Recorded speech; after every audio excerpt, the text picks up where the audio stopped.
Women need to write the check. That's the only way it's going to Oh, happen is I women need to control their own assets. They need to invest in female-founded companies. Until then, we're asking for a handout. And we've seen this since the Renaissance with women. The reason that jewelry as a romantic gift is so traditional is because when women were not allowed to own their own assets, they were allowed to own jewelry.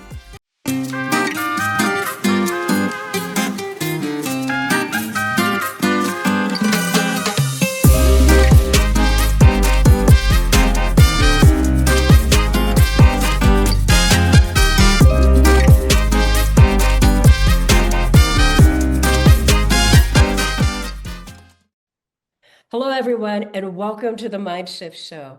Today, we're in for an extraordinary treat. One of my favorite people, Senofer Mendoza, will be talking about leadership and some of the tips that would be very important for entrepreneurs, for those of us that are on that entrepreneurial journey. Senofer, welcome to the show. Thank you. It's lovely to be here. Thank you, Senofer. Now, you are doing extraordinary work with Mendoza Ventures. And I would love to hear a little bit about yourself and your background. That's very kind of you to say. We we started Mendoza Ventures in 2016. So we had been founders and we exited our startup and we took a step back and looked at what was in front of us. We were getting all sorts of opportunities that you don't get before you exit a startup, like being invited into portfolios to help rehab companies or run a company or join a venture capital firm. And when we looked at our experience, we thought that there was a lot of opportunity for transparency in that capital stack. And so we started writing checks with the thesis that if we created some of that transparency, we could support entrepreneurs better. Fast forward, anytime you take 8 or 10 years of work and put it into 30 seconds, it sounds really easy. But fast forward, we're now on our third fund. I could imagine that it takes some work, right? Everybody Yeah. looks at the success and they say, hey, this is extraordinary. They did amazing in a very short period of time. And in reality, I'm sure it was like a lot of nights, days, a lot of sacrifices that go along with it. Being an entrepreneur, I get it. It's a lot that you put yourself through. Now, tell us, what are some of the most important things in leadership when you're looking at investments and so forth, like for an entrepreneur? How is that helpful? I think the most important thing is self-knowledge. I mean, it sounds silly, but you really have to understand what your own boundaries are and what you're willing to do and what you're not willing to do to either get a job done or get uncomfortable. I think no one is testing those boundaries, I think, better than 2025. But just being effective and what it takes to be effective in a very competitive space, you really have to know yourself and know what you're comfortable doing. I think the perfect example, I think especially for us parents, is always when you're at work, you feel like you're missing something at home, and when you're at home, you feel like you're missing something at work. Hmm. You need to have a really clear understanding of what those boundaries are if you want to lead a company, because you're going to have to make the tough calls. And that's interesting because nobody really thinks about those tough calls as a mother, as a husband, as a caregiver. There's a lot of sacrifices. I remember going into entrepreneurship myself and my son. I remember having that conversation with him. It's like there's going to be some sacrifices, and I need you to know that ahead of time because there was moments that I was falling asleep with my laptop, and I'm sure you can relate to the moments like that. I think, especially in the Latino community, we forget to look at entrepreneurship as the family business. It's always the family business. It becomes the family business. I know so many, even our really successful entrepreneurs in Silicon Valley, like their moms are slicing tamales like under the door to feed them. There's a support network there that's helping. And you have to have the buy-in of that network if you're gonna push yourself that hard. Right. And there's always the lessons that children can learn along the way that you could be teaching them as well, entrepreneurship and things that we miss out on. What would you say is like the number one key thing that you had to overcome as an entrepreneur and as an investor? Mm. I think the thing that was surprising to me was that the bias didn't stop. I think as a woman, if you think if you just make it to a certain level, people will stop being jerks. Like that was sort of, I mean, this is most people probably do not have this assumption of the world, but I am an obnoxious optimist. And so I think in the back of my head, I just thought if the firm were big enough, if the check sizes were big enough, right now we're deploying check sizes of $1 to $10 million into the A rounds of companies, then the bias in the system would somehow deteriorate. And the longer I've done this, it doesn't go away. And that to me was a emotional pitfall I had to overcome. But at the same time, when you grow your career to the point that you are writing check sizes of $1 to $10 million with the A round, your back just gets a lot bigger to be able to handle that bias. And so you have more tools in the moment as you progress to be able to affect change. And so I think the muscle that we've really narrowed down on our team is this a moment where change can happen and I can be effective? Or is this a moment where I'm not being set up for success? You know, if I'm on a board and no one can hear my voice, it's not worth my time being on that board anymore because, you know, after working so hard at this for so long, I'm really fortunate that I have 5 other boards I could join where people would listen and work as a team and do these other things. So I think if I had learned that, I think hindsight's always 2020, but that's one of the things that I wish I had known in my 20s of walking into a room and figuring out if you could be effective in that moment or not. Um, because you're just not always going to be listened to, or you're not always going to be respected or whatever. And I opt out much more freely now than I did when I was younger, which I think has something weird and chemical about turning 40 because everyone and, and says that they chill out a little bit. You're like, Um, I've got this. but yeah, but I wish that I had also kind of just given myself that permission earlier to just walk out of, I'm the one that will die on the hill of making something succeed. And letting go of that was really hard. Oh my, hey, like, oh, I remember that for myself. Yeah, right. This is gonna work. Like, We're gonna have I've fun. got this. I can do this. It's so interesting when you do have that freedom and when you do have that knowledge of knowing, hey, I can walk away. And two, it's like, if I would have known this, that it doesn't really change, how would I manage this? How would I lead myself? Now, speaking of that, like mental performance is like the core of a success, right? Like everything that we do starts in the mind. How do you take care of yourself? Like, what is that self-efficacy, self-care practice that's important for you to go through? I think it's important to acknowledge I'm not good at it. Like I'm not Okay. I'm not really good at um making sure that I'm the person that forgets to eat, you know, and at the end of the day, I have a headache and I'm like, how did I forget? You know, how did this happen? And so what I do is if it doesn't go in the calendar, it's definitely not going to happen. We have 15 portfolio companies. We have a nonprofit that we run. We have a venture capital firm. If it doesn't go in the calendar, it's a thought or an idea, or Or it's a not nice to planned. have. Yeah, which is not, there's no time for nice to haves right now. And so that's the first thing that I do is it goes in the calendar. And then we have a family of 4. I loop in my family to it. So we created a sport called no drama hiking with our children because Mm. I had to get outside and just get moving. That's part of what I need to just function as a human being. And the kids were bringing drama, and that will suck the self-care out of your outdoors experience faster than anything. And so we had to clarify with them that this was a no drama hiking experience and that if they opted in, that drama would not be part of our plan. And we could talk about that later, but and they got on board. Like I was actually Wow. really impressed. Like they're both great hikers now. I love that.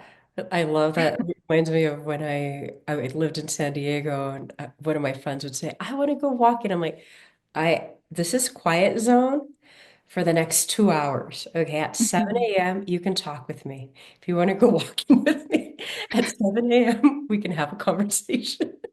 I love the whole no drama zone because a lot of us like to talk about our problems in life when we're walking. It's like, ugh. amazing. You get to have that space to yourself. I Well, love. and what we've seen as leaders too is that if we don't model the self-care part, it doesn't happen. So because we're, my co-founder is also my husband. So because we're both kind of bad at it, like we're the laptops in bed people, like we break all the rules. But Mel Robbins would have a field day, right? So, and so if we don't do things like we close down our firm between Christmas and New Year's, if we don't intentionally set that and put it in the calendar and communicate it to everyone, I don't want people that work with us to feel like they have to have their laptops in bed. They're not the leaders of the firm. It's not, they did not take this on. I did. And so we have to telegraph it so much that it Mhm. also, we sort of failed up into self care where we weren't really good at it, but then we had to do it because then no one else was doing it. And so we learned the practice of it. I'm sure you almost have to hide when you're not taking care of yourself so that others don't know that. Exactly, but that's such a telling thing, right? Like, are you feeling shameful about your lack of self-care? Like, it's not. Did you not get up this morning? Did you lay in bed Yeah, like me who meditated for 2 hours instead of going to the gym? Okay, I get to tell on that's myself. I'm amazing. like, I should have gone to the gym. I was awake before 5 a.m. and I should have gone to the gym.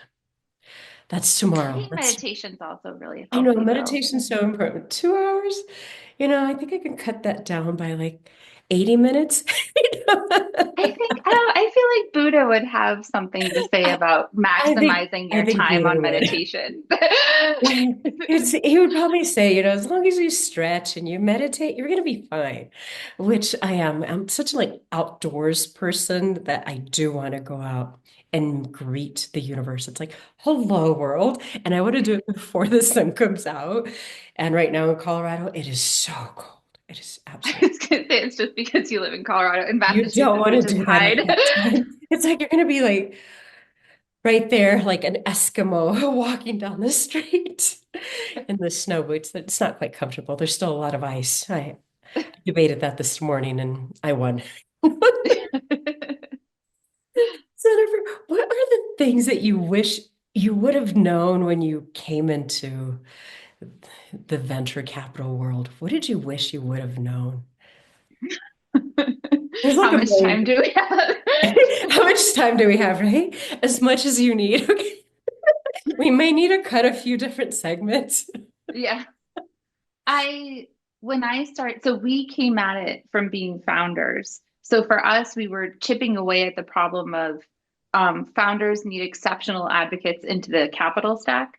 And when I first started, to be blunt, I did not understand completely the scale of the capital stack. I have learned so much since we started about how money moves through the American system that I did not know when we started because I was a hotel designer. I designed 4 and 5 star hotels internationally. I knew how furniture moves around the world. I knew how that whole economy Oh, works. palette. Yeah, exactly. And part of the reason I left was because there's a lot of opportunity for improvement in our supply chain that was deeply frustrating. And I COO'd our startups because they were in our living room, and I was essentially any commercial interior designer architect out there is a project manager on steroids. Like they're just, you can tackle such complex deliverables. No one tells them that though. And so it seemed very low-lying fruit for me to help manage this startup in our living room. And so I learned tech that way. And then when we started writing checks, we understood more about, and also through our own startup, through the exit process and what happens to the cap table and all those things. But when you hold all of that up against the capital markets, the noise against the noise about venture in the United States is so much greater than the actual amount of dollars deployed. I always say if we took every research paper on diverse founders and just deployed that capital, we would have solved it by now. Like it's so talked about and it's so studied but it's not in the scale of the economy compared to the stock exchange or pensions and ETFs and all these other things. It's not that much money. It just has these disproportionate returns, which is what makes it so exciting and fun and awesome. And um, I wish I had understood more about that side of it, but at the same time, we have an amazing group of investors that have caught me up. So, and also the skills that I brought to the table, tech desperately needs women overall, just in general. Women, I hope you can hear that. Right? Exactly. Um, and it especially needs women in the capital stack. I think when we started, I didn't trust my own expertise as much as I do now because I have gone up against an AI founder to learn about inclusionary algorithms, and I've learned how to speak up about what you know you're really good at, um, and how to also pull in experts to educate yourself in areas that you don't know about. And that skill is just you just learn it over time. You just learn it by skinning your knees in awkward meetings and doing it better next time. Falling beads scraped off the floor for the 10th time. Almost like you're being deflated and reflated, right? They're inflated again. Tell me, feminine principled leadership is such an important topic right now that when you said women are needed in the tech world. And our point of view is very different, right? We're much more subtle in ways and nurturing in others that help the organization grow. I know for a number of years, really large companies were asking for the very same thing. How do we get more women in these leadership roles? What's your take on that? Women need to write the check. That's the only way it's going to Oh, happen is I women love need to control their own assets. They need to invest in female founded companies.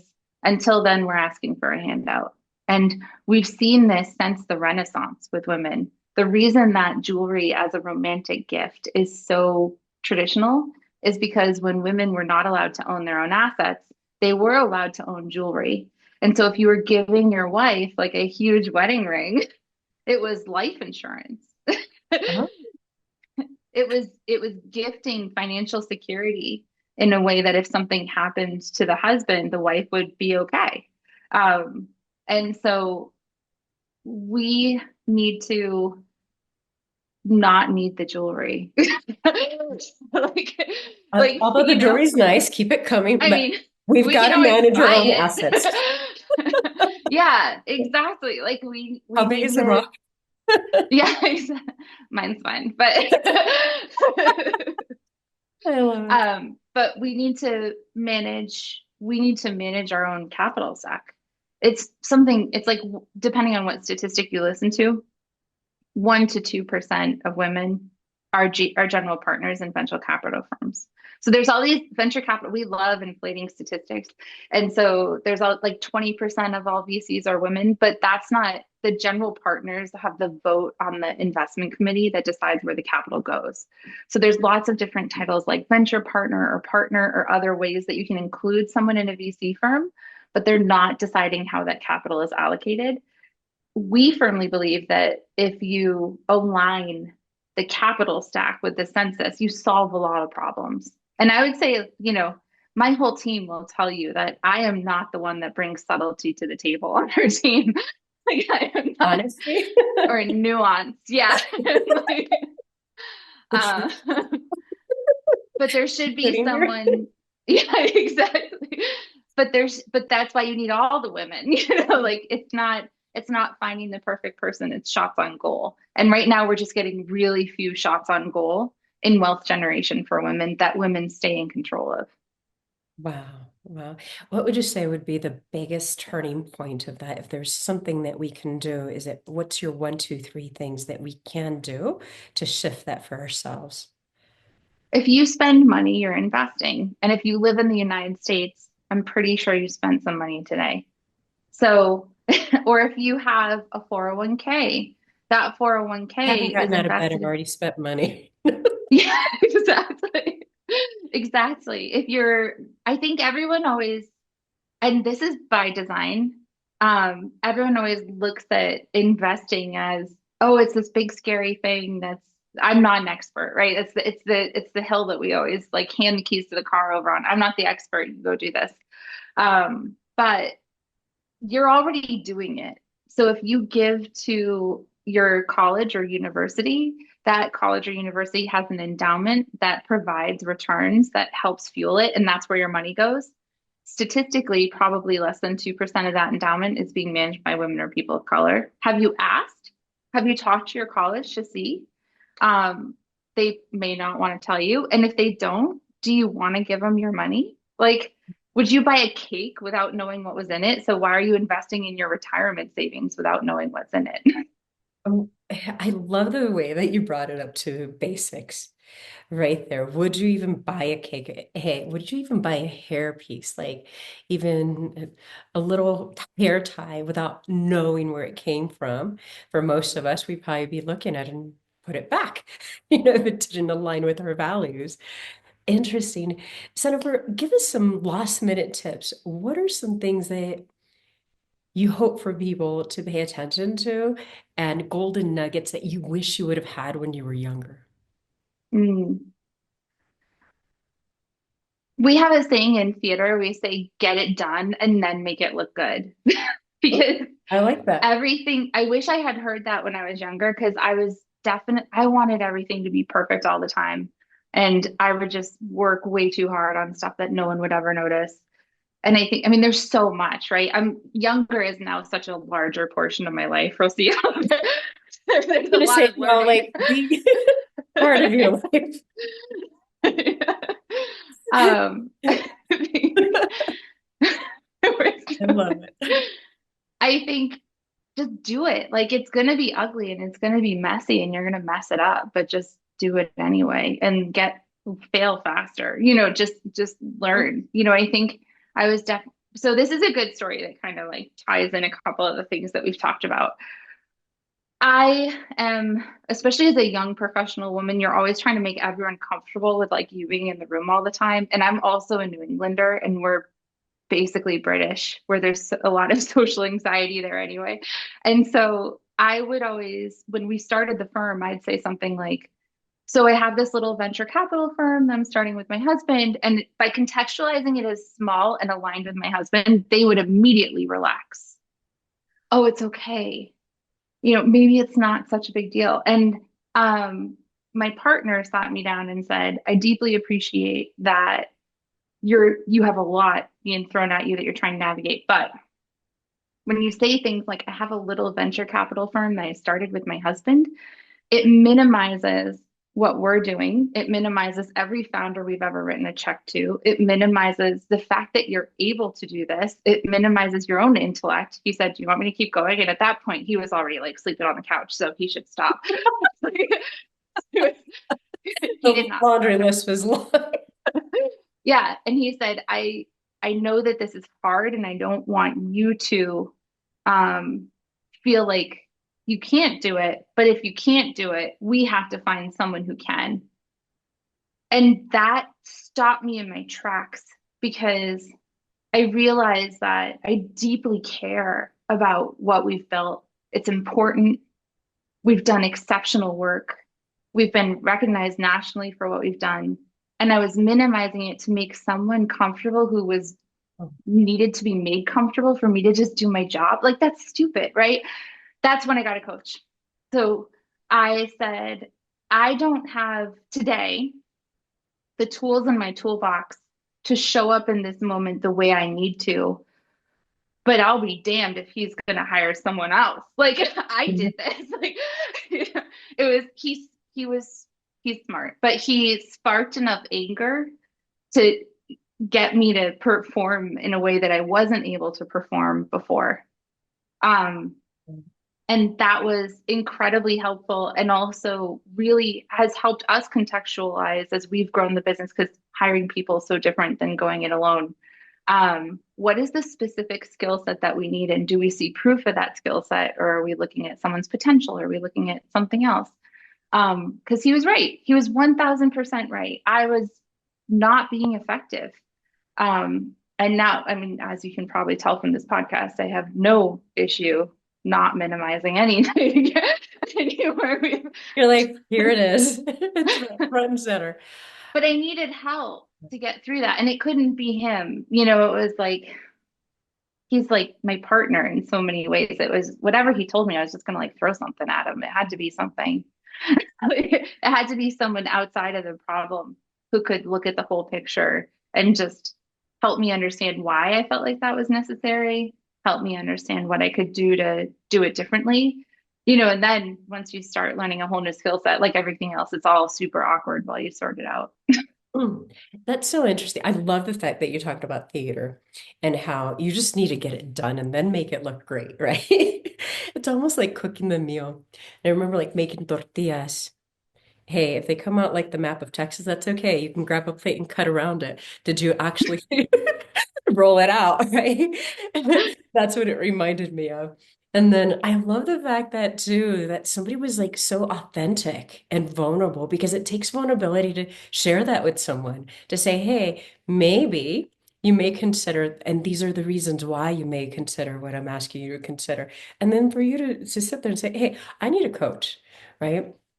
To know that for yourself and to do the work that's important. And it's awkward until it becomes familiar.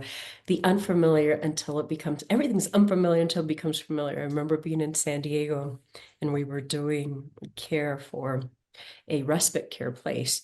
We were volunteering there and a little girl came up and she was 12 years old. She goes, everything is hard until it becomes easy. And I'm like, what a concept. It's so true. Everything is hard until it becomes easy, until it becomes second nature. I love that, Senofer, and I love the fact that as a woman, you're leading the way, you're having the authentic conversations, you're paving the way for many women to follow in your footsteps. And if you can give them like one little magic wand to their younger self, to that little girl who may have been 10 years old at the time, what would you tell that child? Mm. No te preocupes. Like, Oh, I would I love it. I'm like, no te, okay, you even shocked me, okay? like, En serio? No yeah, te like, preocupes. I love yeah. it. I'd be like, girl, just chill. It'll be fine. I think everybody says that. I think like the thing that I want women to hear is that, to your point, we just do our stuff, right? And You do. very few people take a step back and think about impact or anything like that. And it was mid-COVID. We were home with our kids. We were doing a bunch of Zooms and things. And I was speaking to all the women at NASDAQ. My daughter popped onto the Zoom, gave me like a kiss and a hug and walked off. And I Oh, didn't say anything because I was volunteering. You like they get what they get. Um, you got to pay the speaker fee if you want the babysitter. right. And so a woman cold emailed me on LinkedIn after and said, I have never seen another woman not apologize for her child and coming in and out of a Zoom. And that was, thank you for modeling that because that was incredibly impactful for me. And I just never even thought that I should apologize. It wasn't even a thought. And so, what I want women to hear is you're as good on that day as you are on the other days. So, Mm, our kids have grown up with a business in our living room and now a business in an office. I'm as good a mother when I'm home when everyone has a fever as I am when they saw me on a billboard in Times Square. mm, Either way, you're doing your best. And anyone who hasn't had your week or your month has no opportunity to weigh in. And so I need women to hear that because we're just expected to do all these different things. mm. Um, Elon Musk clearly wasn't worried about his child interviewing a Zoom call yesterday. So why should we worry about it? Right. Right. Wow, that is so powerful because I feel like as women, we do apologize for everything. It didn't go exactly the way, and it wasn't even us. And I remember judging being on one of those Shark Tank opportunities where all the women were apologizing. They had the knowledge, the skills, the abilities, they had the presentation, and everyone else was like, "Hey, I've got this," and I'm like, "Really?" And in the meantime, our women were showing up like limp noodles. We're standing up on the stage, questioning ourselves. And it's like, no, let's stand up with power. And it reminds me of a single mother who she was homeless. She was in transitional housing. And one day I taught her, I did this workshop and taught her how to stand in her power. And it's like, okay, she didn't have the education, she didn't have the background, the experience, nothing. And she got the job over people who did. Why? Because she had the confidence. Hmm. And in one of my next events, she's yelling at the from the back of the room, and I'm like, "Who's that?" You know, it's the mom coming up and saying, "I got it. It works, right?" And it's just about confidence. It's about connecting, believing in ourselves. It's about confidence, but for me, that's such a personal thing. It's also about recognizing that if someone needs you to be a limp noodle to ask for money, they're never going to write you a check. That is not the person that is going to fund you. If they require that of you, they are not seeing you as a peer. They are not seeing you as an investable asset, and it's a waste of your time to present to them. So I think it's about confidence, but I think it's also about structuring the decision making in a way that you're not putting yourself where you're set up to fail. I love that. I love that. And it's so important to take a look at it from ourselves too, right? We don't want to sell our souls to earn money as well.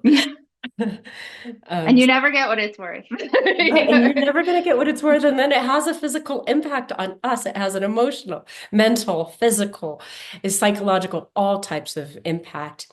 Senofer, it's been amazing. Thank you for the tips. Thank you for your vulnerability, for sharing your life with us, a moment in time, or your tips on how to move forward. Don't make it perfect, just make it and then make it perfect, right? Reach out, ask for help, connect, and really show up as who you're meant to be. So thank you for Thank you. my pleasure.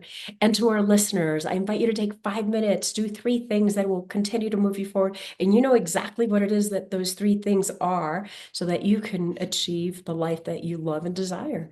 And until next time, keep living your version of a happy, healthy, and fulfilling life.